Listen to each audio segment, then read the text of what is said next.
¿Sabes de qué va la reforma penal de 2008?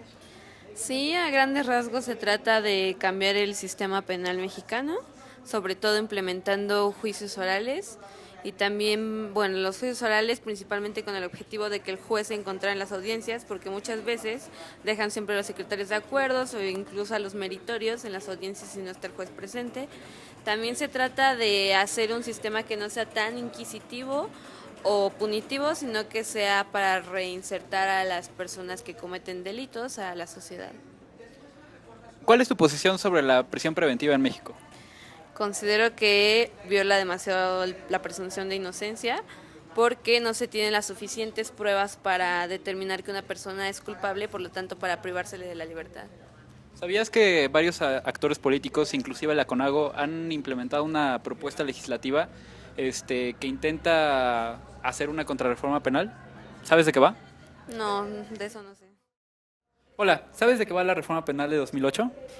Sí, fue pesar de, perdón, es cambiar de un sistema inquisitivo a uno acusatorio, es decir, de se prevalece la oralidad, que ya no sea tanto por escrito, que el juez esté presente en todas las audiencias, que haya una relación más directa entre las partes y el juez y que haya una supuesta justicia expedita.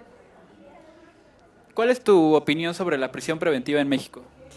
Pues opino que, al igual que muchas otras personas, que igual viola garantías fundamentales y derechos humanos porque va en contra del principio de presunción de inocencia, porque además en este nuevo sistema de justicia penal los datos que recabe el Ministerio Público son meros datos de prueba hasta que el juez de control no los analiza y bueno, puede pedir otras pruebas y esas ya son pruebas. Entonces esa mera prisión preventiva pues sí violenta completamente el principio de presunción de inocencia. Muchos actores políticos como Miguel Ángel Mancera e integrantes de la CONAGO han emprendido una campaña en contra del sistema penal acusatorio y la reforma penal de 2008. ¿Cuál es tu posición respecto a esto? Pues yo opino que pues está muy mal que estén haciendo este tipo de campañas porque si bien es cierto el sistema penal acusatorio que se está llevando ahorita no es perfecto, tampoco se puede llegar a una campaña de desprestigiarlo y querer que la sociedad, que no sabe mucho de derecho, porque pues es un código nacional de procedimientos penales nuevo, que muchas veces ni siquiera nosotros quienes estudiamos derecho lo entendemos en su totalidad, y regresar a, pues yo podría decir como a la prehistoria del sistema inquisitivo, en donde pues las personas pasaban hasta 10, 15 años en prisión preventiva solamente porque el juez no se presentaba, o el secretario de acuerdos pues no hacía el trabajo porque lo tenía que hacer el juez, o las partes pues no hacían los juicios expeditos. Pues siento que es muy malo que estén dando esta concepción de rechazo a la nueva reforma de justicia penal. ¿Sabes de qué va la reforma penal de 2008? Sí, en términos generales pues, pasamos de un sistema inquisitorio a uno adversarial oral. La diferencia es prácticamente que las autoridades ya están obligadas a demostrar sus dichos y no las personas que son culpadas a defenderse o a probar su inocencia. Es decir, se basa, si lo queremos sintetizar, en el principio de inocencia, que todos somos inocentes hasta que se demuestre lo contrario, en la frase típica, y en un Estado garantista, respetuoso de los derechos humanos. ¿Cuál es tu opinión sobre la prisión preventiva en México? Bueno, ese es todo un tema porque supongo que te refieres al debate actual sobre la prisión preventiva oficiosa. Lo explico rápidamente y luego doy mi opinión. Existe un catálogo de delitos en la Constitución que ameritan la prisión preventiva oficiosa. Eso significa que el juez, sin razonamiento alguno, le otorga la prisión preventiva a la gente del Ministerio Público, solamente con que denuncie que hay un delito, ¿no?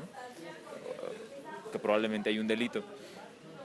Existe otro tipo de prisión que no es prisión preventiva, que no es oficiosa, y es en la que el Ministerio Público la tiene que solicitar y tiene que argumentar para convencer al juez de que la amerita.